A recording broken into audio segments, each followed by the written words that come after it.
kita akan lanjut, yaitu membahas mengenai perbedaan base ya, sama perbedaan SNR gitu. Nah, di sini kita mau lihat dulu gitu. Base itu kan dia sama-sama menahan harga ya, teman-teman ya.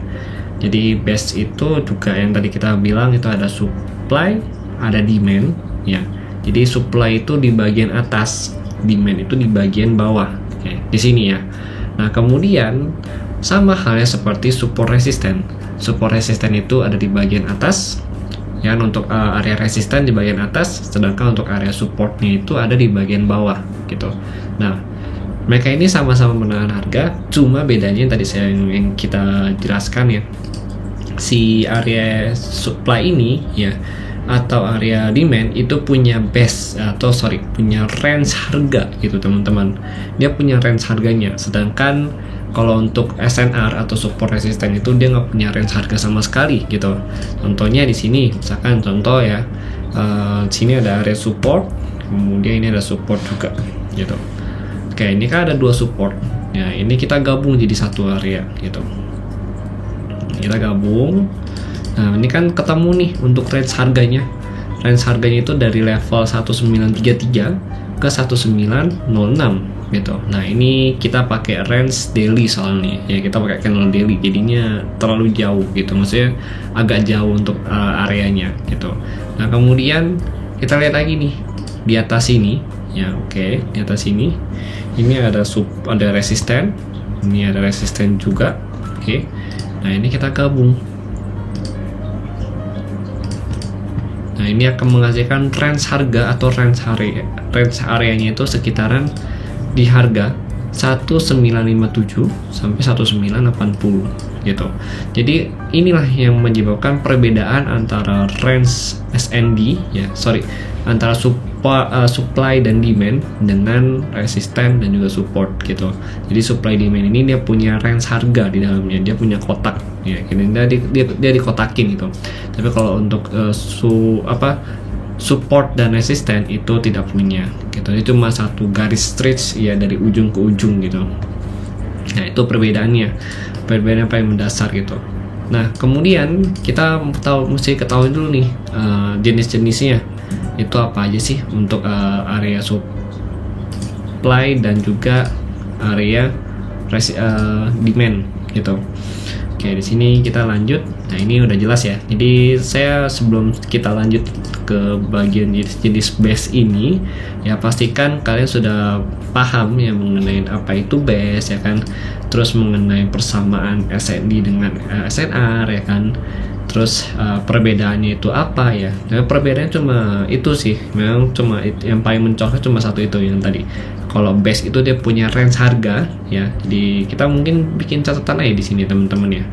Oke, sebentar kita bikin catatan aja biar gampang ya kalian ingatnya.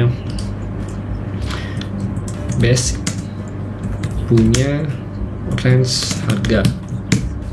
Kalau SNR atau support resisten tidak memiliki range harga gitu. Oke. Jadi ini perbedaannya ya teman-teman ya. Kita bikin note di sini, itu boleh kalian screenshot. Oke, lanjut lagi sekarang kita akan lihat ke bagian jenis base. Jadi base ini tuh ada kurang lebih 4 jenis ya. Jadi ada rally base rally, kemudian ada drop base drop ya kan. Nah, rally base rally yang ini, drop base drop yang ini, drop base rally yang ini, rally base drop yang ini gitu. Jadi dia punya 4 jenis dan ini harus kita ketahuin antara 4 jenis ini itu dibagi 2 kategori gitu. Yang ini untuk reversal, ini untuk continue gitu atau penerusan harga gitu. Oke, jadi itu ya. Nah, ini kita contohin dulu nih gitu. Kita contohin dulu. Jadi kalau base itu tuh dia selalu naik dulu ya, naik. Kita bikin di whiteboard aja, whiteboard sini aja ya. Jadi kalau base itu dia selalu buat nih, misalkan kalau untuk rally base rally ya, berarti kan harga naik dulu nih, harga naik ya kan, naik nih harganya uptrend gitu, harganya uptrend, berarti kan lebih banyak posisinya itu adalah buyer gitu. Kemudian harganya sideways dia udah naik nih sideway 1 2 3 4 5 6. Nah, dari area sideway ini itu kan menghasilkan apa? Support dan resisten. Oke, teman-teman. Supportnya di bawah, resistannya di atas gitu. Nah, area support resisten ini itu kita sebut sebagai area konsolidasi harga. Konsolidasi harga itu artinya antara buyer dengan seller itu dia imbang atau sama-sama kuat ya di range harga tersebut atau di zona level tersebut gitu. Nah, ini kalau dia memang nyatunya adalah rally, best rally, karena ini kan kalau naik kita sebutannya adalah rally ya kan. Berarti dia harus bisa break dari resisten gitu dan melanjutkan kenaikannya ke atas lagi gitu. Nah, ini kita sebutannya adalah rally best rally, artinya area ini ya, kenapa kita sebut best, karena area ini adalah area konsolidasi, dan area konsolidasi ini dia punya yang namanya support resisten. Supportnya di bawah, resisten di atas. Ini kita gabung jadi satu ya, terus kita sebut ini sebagai best gitu. Begitu harga breakout ya, terjadilah yang namanya rally best rally, artinya harga ini menunjukkan kenaikan yang ada gitu teman-teman.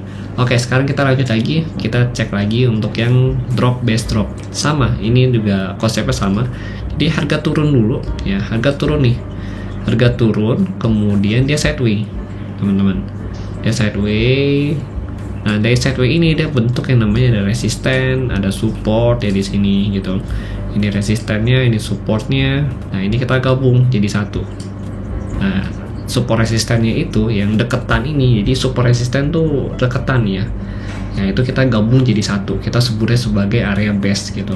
Nah, base ya ini begitu dia break di support zone-nya, berarti kita sebut ini sebagai area base gitu. Nah, sometimes ya sebelum dia break pun, begitu dia sudah sideway cukup lama ya di sini, itu kita juga sebut oh dia sedang buat base nih gitu.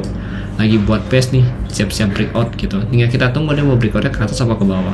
Kalau dia ke bawah berarti kita sebutnya ini adalah drop ya, kayak ini drop nih, jatuh. Nah, ini dia lanjut terus jatuh lagi. Jadi kita sebutnya adalah drop. Ini base-nya, ini drop gitu. Jadi drop base drop gitu.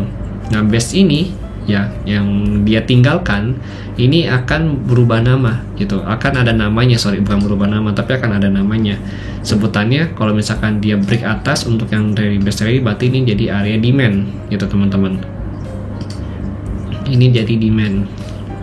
Oke, nah kalau yang ini itu jadi area supply gitu. Kenapa jadi area demand? Karena posisinya untuk di area sini itu pada saat harga konsolidasi ya, pada saat dia lagi sideway begini, itu dimenangin sama pihak buyer gitu.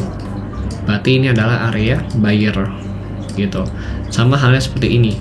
Pada saat dia melakukan konsolidasi ya sideway begini, itu dimenangin sama seller gitu. Karena harga turun, dia break to supportnya. Berarti ini adalah area seller semua gitu teman-teman. Oke ya, jadi gitu. Jadi konsepnya gitu. Kalau untuk konsep breakout dari si base ini sendiri gitu. Jadi ini kalian boleh screenshot gitu. Kalau kalian masih belum paham, kalian tinggal mundurin lagi videonya. Dan kalau masih belum paham juga, kalian boleh komen di kolom komentar. Nanti akan saya balas ya, saya reply. Oke, lanjut lagi. Nah, ini konsep untuk rally base rally dan juga drop base drop teman-teman. Nah, sekarang kita lanjut lagi untuk lihat yang duanya ya. Tadi kalau kita perhatikan kan tadi kita bahas yang bagian ini ya, rally base rally sama drop base drop kan. Nah, ini kan masih ada lagi nih, yaitu adalah drop base rally dan juga rally base drop teman-teman. Oke, hampir sama sebutannya di sini. Sebentar. Jadi kalau drop base rally ya kita bahasa itu dulu. Drop itu artinya dia turun. Nah, ini, nah drop itu dia turun, harganya turun nih, jatuh ya kan. Terus dia bikin base, gitu, dia bikin base. Ini kan berarti ada resisten, ini support. Nah, kita jadi gabungin nih, kita gabungin jadi namanya kita sebut sebagai area base gitu teman-teman ya. Nah, begitu dia break atas, dia break dari mana? Resisten ya kan. Dia break dari resisten karena kan resisten. Nah, dia break resisten, dia naik ke atas. Nah, ini kita sebutannya adalah drop.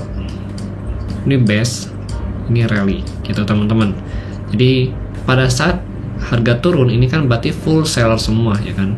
Nah, kemudian di sini area akumulasi ya pada saat dia sideway itu dimenangin sama pihak buyer gitu, karena kan area akumulasi ini adalah keseimbangan harga gitu, jadi antara buyer plus seller ya itu imbang gitu, mereka imbang, sama-sama kuat gitu bahasanya di area ini. Nah, biasanya mereka akan negosiasi harga atau battle harga di sini, bahasanya perang harga lah gitu, perang kekuatan siapa yang lebih kuat. Jadi kalau dimenangin salah satunya itu ditandai dengan si harga ini akan breakout dari salah satu kedua level, baik itu resisten maupun supportnya dia. Nah ini kan harga break dari mana? Dari resisten, berarti harganya ini atau area ini itu dimenangin oleh pihak buyer gitu, dimenangin oleh pihak buyer, artinya si zona ini sudah menjadi zona demand teman-teman. Nah karena pada saat dia posisinya sedang sideways ya, posisi dia lagi sideways walaupun dia turun, nah ini begini, ini kita belum bisa tentukan nih dia mau jadi area demand ataupun supply gitu, tergantung dari dia breakoutnya. Kalau dia break atas, dia break resisten, berarti dia jadi area demand karena yang dimenangkan oleh pihak seller, buyer gitu. Jadi kalau dia break ke bawah, maka kita sebagai area supply karena dimenangkan oleh si seller itu sendiri gitu ya teman-teman ya. Nah ini dimenangin sama buyer, artinya harga itu naik lagi dan si base ini yang terbentuk itu berada di bawah current price-nya dia. Ini kan current price ya gitu teman-teman. Oke, kemudian kita lanjut lagi. Ini adalah pola reversal untuk si harga itu sendiri gitu. Nah, kemudian kita lanjut lagi yaitu untuk membahas mengenai rally base drop. Nah, pola rally base drop ini sama konsepnya gitu.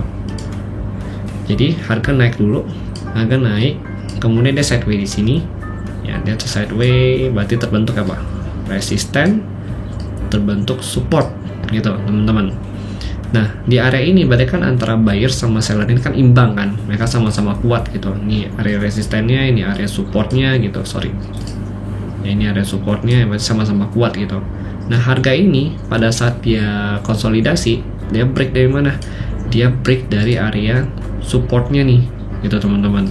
Dia break area support, artinya secara posisi dari perang harga yang ada di dalam area konsolidasi ini itu dimenangin oleh pihak seller ya, makanya si zona ini yang tadinya di atas itu dia break ke bawah, dan itu kita sebutannya sebagai area supply, artinya itu adalah area seller itu sendiri. Ingat, pokoknya kalau area demand itu adalah area buyer, dan kalau area seller supply itu adalah area seller gitu. Jangan sampai kebalik ya teman-teman ya. Kalau kalian kebalik, kalian tinggal ulang video ini lagi. Oke, kemudian kita lanjut lagi. Ya, kita lanjut lagi. Ini udah ya, pokoknya ini itu jenis-jenis base-nya gitu. Kemudian nah ini karena udah paham ya. Kemudian kita akan lanjut lagi nih. Kita akan lanjut cara buat SND. Ini yang menarik ya. Jadi SND ini juga ada cara buatnya teman-teman. Jadi nggak asal nentuin mana supply, nggak asal nentuin oh ini ada sideways langsung kita buat, ini ada sideways langsung kita buat, tapi bisa lebih rumit dari itu gitu, atau bisa di luar sideways juga bisa gitu. Nah itu nanti kalau untuk yang di luar sideways zone ya kita akan berdasarkan dengan candle nantinya, itu mungkin akan masuk ke lanjutan lah gitu. Intinya kita akan pelajari dulu cara buat base ya atau supply demand dengan cara yang mudah gitu. Oke.